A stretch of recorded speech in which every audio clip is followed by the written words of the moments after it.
Hello friends, आज हम लोग हिंदी वर्णमाला का पार्ट 2 कंप्लीट करेंगे। और इसके पहले हम लोगों ने पार्ट 1 कंप्लीट किया था। जो लोग नहीं देखे हैं तो उसकी लिंक आप लोगों को डिस्क्रिप्शन में मिल जाएगी, आप लोग जाके देख सकते हैं। और अगर आप लोगों को वीडियो अच्छा लगे तो चैनल को सब्सक्राइब करें, वीडियो को लाइक करें, कमेंट करें। चलिए देखते हैं हम लोग यहाँ पे हिंदी वर्णमाला पार्ट 2 में पहला पॉइंट हमारा है कि हिंदी भाषा में वर्ण 2 प्रकार के होते हैं। पेपर में क्वेश्चन आ जाएगा कि हिंदी वर्णमाला में वर्ण कितने प्रकार के होते हैं, तो बताएंगे 2 प्रकार के होते हैं। और ये अगर पूछ लिया जाए कि वर्णों की संख्या कितनी होती है, वर्णों की संख्या अगर पूछे तब बताएंगे हम लोग कितनी होती है, 52। टोटल वर्णों की संख्या होती है 52। वर्ण होते हैं 2 प्रकार के। उसके बाद नेक्स्ट पॉइंट हमारा है, इनको 2 पार्ट में डिवाइड किया गया है। नंबर 1 स्वर और नंबर 2 व्यंजन। अब स्वरों की संख्या कितनी होती है, जो स्वरों की संख्या प्रेजेंट टाइम में है वो है 11। कितनी, 11 स्वर होते हैं। उसके बाद व्यंजन कितने होते हैं, तो व्यंजन की जो कुल व्यंजनों की संख्या है वो होती है 41। अब देखो, स्वरों के बारे में हम लोगों ने पिछले वीडियो में विस्तार पूर्वक पढ़ लिया था। अब हम लोग पढ़ेंगे इसमें व्यंजन के बारे में। अब व्यंजन के प्रकार देखो, व्यंजन कितने प्रकार के होते हैं, 3 प्रकार के होते हैं। पेपर में क्वेश्चन आएगा व्यंजन के कितने प्रकार हैं, तो क्या बताएंगे हम लोग, 3 प्रकार। नंबर 1 स्पर्श व्यंजन, नंबर 2 अंतस्थ व्यंजन, नंबर 3 ऊष्म या फिर संघर्षी व्यंजन। ये 3 पार्ट में व्यंजन को डिवाइड किया गया है। उसके बाद हमारा पहला है स्पर्श व्यंजन। अब इसमें क्या होता है, स्पर्श का अर्थ होता है छूना। स्पर्श का क्या अर्थ होता है, छूना। जिन व्यंजनों का उच्चारण करते समय जीभ मुंह के किसी भाग जैसे कंठ, तालु, मूर्धा, दांत अथवा होंठ का स्पर्श करती है, उन्हें स्पर्श व्यंजन कहा जाता है। और नेक्स्ट हमारा वेरी इंपॉर्टेंट पॉइंट है कि ये 25 होते हैं। स्पर्श व्यंजन कितने होते हैं, हजारों बार क्वेश्चन पूछा गया है कि स्पर्श व्यंजनों की संख्या कितनी होती है, तो क्या बताएंगे हम लोग, 25 स्पर्श व्यंजन होते हैं। उसके बाद इनको 5 भागों में डिवाइड किया गया है। नंबर 1 क वर्ग, उसके बाद च वर्ग, टा वर्ग, ता वर्ग, पा वर्ग। अब देखो, क वर्ग के अंतर्गत क, ख, ग, घ, अंगा, ये जो अक्षर आते हैं आते हैं क वर्ग के अंतर्गत, और ये कंठ का स्पर्श करते हैं और इन्हें ही कंठ व्यंजन बोला जाता है। ये कंठ का स्पर्श करते हैं तो इन्हें ही कंठ व्यंजन बोला जाता है। अब देखो, पेपर में कैसे क्वेश्चन आता है, पेपर में क्वेश्चन आएगा कि कंठ व्यंजन किसे कहा जाता है, या फिर क वर्ग, च वर्ग, टा वर्ग, ता वर्ग, 4 ऑप्शन दे देगा। तो क्या बताएंगे हम लोग कि जो क वर्ग वाले अक्षर होते हैं उन्हें ही कंठ व्यंजन कहा जाता है। या फिर इनमें से कुछ अक्षर दे देगा, पूछेगा इनमें से कंठ व्यंजन कौन सा है। तो ये सारे आप लोगों को बहुत अच्छे तरीके से याद करना है। उसके बाद हमारा नेक्स्ट पॉइंट है च वर्ग। अब च वर्ग के अंतर्गत चा, छा, जा, जा, इया, ये अक्षर आते हैं और ये तालु को स्पर्श करते हैं और इन्हें ही तालव्य व्यंजन बोला जाता है। तालु को स्पर्श करते हैं इसलिए इन्हें तालव्य व्यंजन बोला जाता है। और नेक्स्ट हमारा है टा वर्ग। अब टा वर्ग के अंतर्गत टा, ठा, डा, ढा, अड़ा, ये अक्षर आते हैं और ये मूर्धा को स्पर्श करते हैं और इसीलिए इसे बोला जाता है मूर्धन्य व्यंजन। क्या बोलते हैं इन्हें, मूर्धन्य व्यंजन। अब पेपर में क्वेश्चन आ जाए कि मूर्धन्य व्यंजन कौन से वर्ग के अक्षरों को बोला जाता है, तो क्या बताएंगे हम लोग, टा वर्ग के अक्षरों को। उसके बाद नेक्स्ट हमारा है ता वर्ग। अब ता वर्ग के अंतर्गत ता, था, दा, धा, ना, ये दांतों को स्पर्श करते हैं और इसीलिए इन्हें कहा जाता है दंत व्यंजन। क्या कहा जाता है इन्हें, ता वर्ग वाले अक्षरों को कहा जाता है दंत व्यंजन। उसके बाद नेक्स्ट हमारा है पा वर्ग। अब इसके अंतर्गत पा, फा, बा, भा, मा, ये अक्षर आते हैं और ये होंठों का स्पर्श करते हैं। क्या करते हैं, होंठों को स्पर्श करते हैं और इसीलिए इन्हें कहा जाता है ओष्ठ व्यंजन। क्या कहा जाता है, ओष्ठ व्यंजन। अब पेपर में क्वेश्चन आ जाए कि ओष्ठ व्यंजन कौन से होते हैं, तो क्या बताएंगे हम लोग, ओष्ठ व्यंजन कहा जाता है पा वर्ग वाले अक्षरों को। या फिर इनमें से कुछ अक्षर दे देगा, पूछेगा कि इनमें से जो इनमें से ओष्ठ व्यंजन कौन सा है, तो क्या बताएंगे हम लोग, ये वाले अक्षर जो हैं ओष्ठ व्यंजन होते हैं। या फिर ऐसे दे देगा, इनमें से 3 अक्षर दे देगा, एक दूसरा दे देगा, फिर पूछेगा कि इनमें से ओष्ठ व्यंजन कौन सा नहीं है। तो ये सारे पॉइंट आप लोगों को बहुत अच्छे तरीके से याद करना है। उसके नेक्स्ट हमारा है अंतःस्थ व्यंजन। कौन सा, अंतःस्थ व्यंजन। अंतः का अर्थ होता है भीतर। अब उच्चारण के समय जो व्यंजन मुंह के भीतर ही रहे उन्हें अंतःस्थ व्यंजन कहते हैं। या फिर जिन वर्गों का उच्चारण वर्णमाला के बीच अर्थात स्वरों और व्यंजनों के बीच होता है वे अंतःस्थ व्यंजन कहलाते हैं। ये वाला पॉइंट वेरी इंपॉर्टेंट है।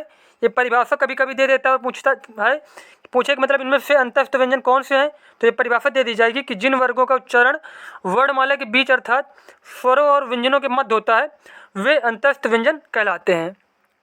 अब अंतःस्थ व्यंजन कौन से होते हैं, ये व्यंजन 4 होते हैं। यारा, लावा, वेरी इंपॉर्टेंट पॉइंट, बहुत बार पेपर में आया है कि अंतःस्थ व्यंजन कितने होते हैं, तो क्या बताएंगे हम लोग? 4 होते हैं। और कौन कौन से? या, रा, ला, वा। उसके नेक्स्ट हमारा है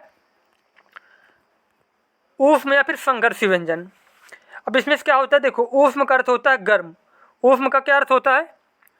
ऊष्म का अर्थ होता है गर्म। जिन वर्णों के उच्चारण के समय हवा मुंह के विभिन्न भागों से टकराए और सांस में गर्मी पैदा करे उन्हें ऊष्म व्यंजन कहते हैं। और ये कितने प्रकार के, ये कितने होते हैं? ये होते हैं 4। ये भी 4 व्यंजन होते हैं, शाखा, साहा। ये सारे मोस्ट इंपॉर्टेंट पॉइंट हैं। पेपर में क्वेश्चन आता है, बहुत बार पूछा गया है कि ऊष्म या संघर्षी व्यंजन कितने होते हैं, तो क्या बताएंगे हम लोग? 4 होते हैं। कौन कौन से? शाखा, सा, हा। अब यहाँ पे देखो कुछ मोस्ट इंपॉर्टेंट पॉइंट दिए गए हैं। ये सारे वेरी इंपॉर्टेंट पॉइंट है कि अंतःस्थ व्यंजन कितने होते हैं? 4 होते हैं, यार अलावा। उसके बाद ऊष्म व्यंजन, शाखा, साहा। स्पर्श संघर्षी व्यंजन, चा, छा, जा, झा और या को कहा जाता है स्पर्श संघर्षी। उसके बाद आगत व्यंजन किसे कहा जाता है? आगत व्यंजन कहा जाता है जा और फा को। उसका नेक्स्ट हमारा है संयुक्त व्यंजन। संयुक्त व्यंजन किसे कहा जाता है? छत्रक, ग्र, ज्ञ और ये श्रा जो होता है, ये वाला श्रा, इसे बोला जाता है संयुक्त व्यंजन। उसके बाद अर्धस्वर। अर्धस्वर कहा जाता है या और वो को कहा जाता है अर्धस्वर। उसका नेक्स्ट पॉइंट हमारा है कि लुंठित व्यंजन किसे कहा जाता है? तो लुंठित व्यंजन कहा जाता है रा को। उसके बाद पार्श्विक व्यंजन किसे कहा जाता है? पार्श्विक व्यंजन कहा जाता है ला को। उसके बाद नेक्स्ट हमारा है कि ऊष्म संघर्षी व्यंजन किसे कहा जाता है? ऊष्म संघर्षी व्यंजन कहा जाता है शाखा, साहा को। किसे? शाखा, साहा को ऊष्म संघर्षी व्यंजन कहा जाता है। उसके बाद नेक्स्ट हमारा है कि उत्क्षिप्त व्यंजन किसे कहते हैं? तो डा और ढा को कहा जाता है उत्क्षिप्त व्यंजन। उसके बाद नेक्स्ट हमारा है कि दंत्योष्ट व्यंजन किसे कहा जाता है? तो दंत्योष्ट व्यंजन बताएंगे वा को कहा जाता है। उसके बाद नेक्स्ट हमारा है कि स्वर यंत्रमुखी या फिर काकल्य व्यंजन किसे कहा जाता है? तो कहा जाता है हा को। उसके बाद नेक्स्ट हमारा पॉइंट देखो यहाँ पे है कि कुल व्यंजनों की संख्या कितनी होती है? तो क्या बताएंगे? 41। मूल व्यंजनों की संख्या कितनी है? तो क्या बताएंगे? 33। स्पर्श व्यंजनों की संख्या कितनी है? बताएंगे 25। अब पूछेगा उत्क्षिप्त व्यंजनों की संख्या कितनी है? उत्क्षिप्त व्यंजन देखो डा, ढा होती है, तो उत्क्षिप्त व्यंजनों की संख्या 2। अंतस्थ व्यंजनों की संख्या कितनी होती है? 4। उसके बाद नेक्स्ट हमारा है कि ऊष्म व्यंजनों की संख्या कितनी होती है? 4। आगत व्यंजनों की संख्या कितनी होती है? 2। संयुक्त व्यंजनों की संख्या कितनी है? 4। ये सारे मोस्ट इंपॉर्टेंट पॉइंट हैं। ये सारे आप लोगों को याद करना है, या चाहो तो आप लोग इसकी नोट्स भी बना सकते हो। उसके बाद अगला पॉइंट हमारा है, नेक्स्ट पॉइंट हमारा कि अल्प प्राण व्यंजन किसे कहा जाता है? अल्प प्राण व्यंजन। अब इसके बारे में हम लोग जान लेते हैं कि जिन व्यंजनों के उच्चारण से मुख से कम हवा निकलती है वे अल्प प्राण कहलाते हैं। प्रत्येक वर्ग का पहला, तीसरा और पांचवा वर्ण अल्प प्राण व्यंजन है। अल्प प्राण व्यंजन किसे कहा जाता है? पहला, तीसरा और पांचवा जो वर्ण होता है, जैसे का, खा, गा, घा, अंगा है, ठीक है, तो इसमें से पहला अक्षर कौन सा होगा? का, खा।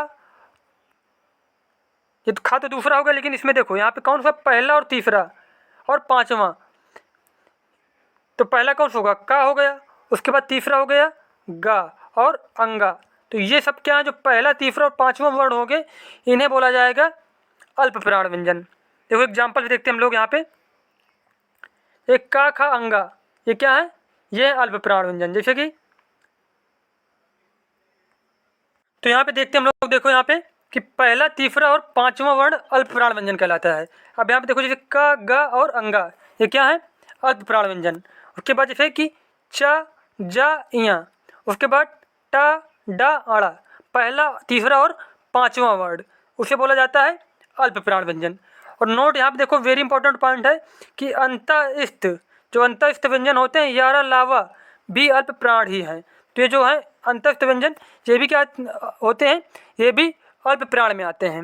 उसके नेक्स्ट पॉइंट हमारा है महाप्राण व्यंजन। अब महाप्राण व्यंजन के बारे में हम लोग जान लेते हैं। अब देखो यहाँ पे हम लोग महाप्राण व्यंजन के बारे में जानते हैं।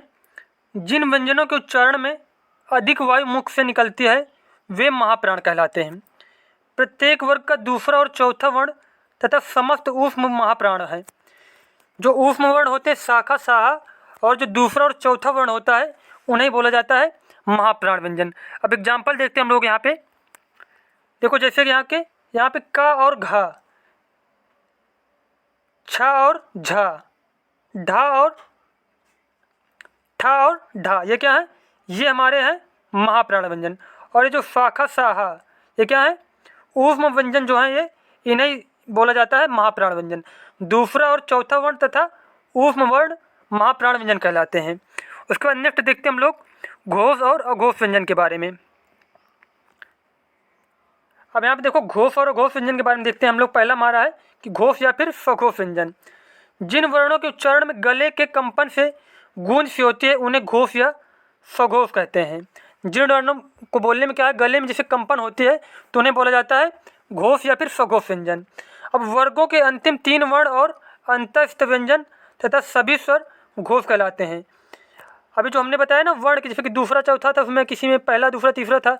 अब इसमें से क्या होता है कि अंतिम 3 वर्ण और अंतस्थ व्यंजन और सभी स्वर जो होते हैं ये क्या आते हैं, घोष होते हैं, घोष व्यंजन के अंतर्गत आते हैं। देखो एग्जाम्पल देखते हैं हम लोग यहाँ पे।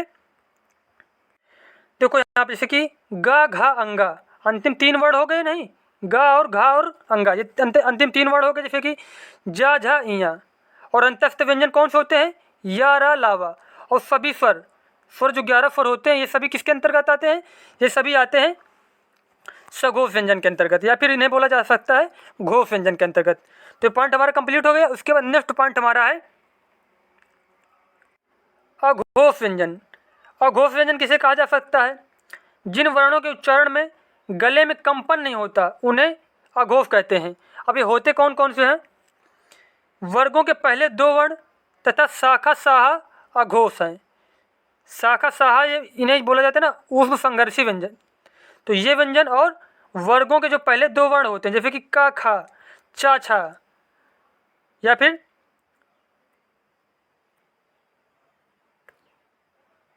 टा ठा, तो ये क्या है, ये सब होते हैं अघोष व्यंजन।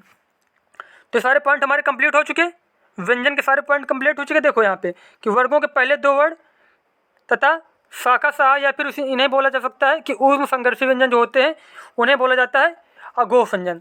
तो हमारे अल्प प्राण, महाप्राण, घोष, अघोष, अंतस्थ, उच्छिष्ट सारे व्यंजन से जितने पॉइंट आते हैं पेपर में सारे इंपॉर्टेंट पॉइंट कंप्लीट करवा दिए गए हैं।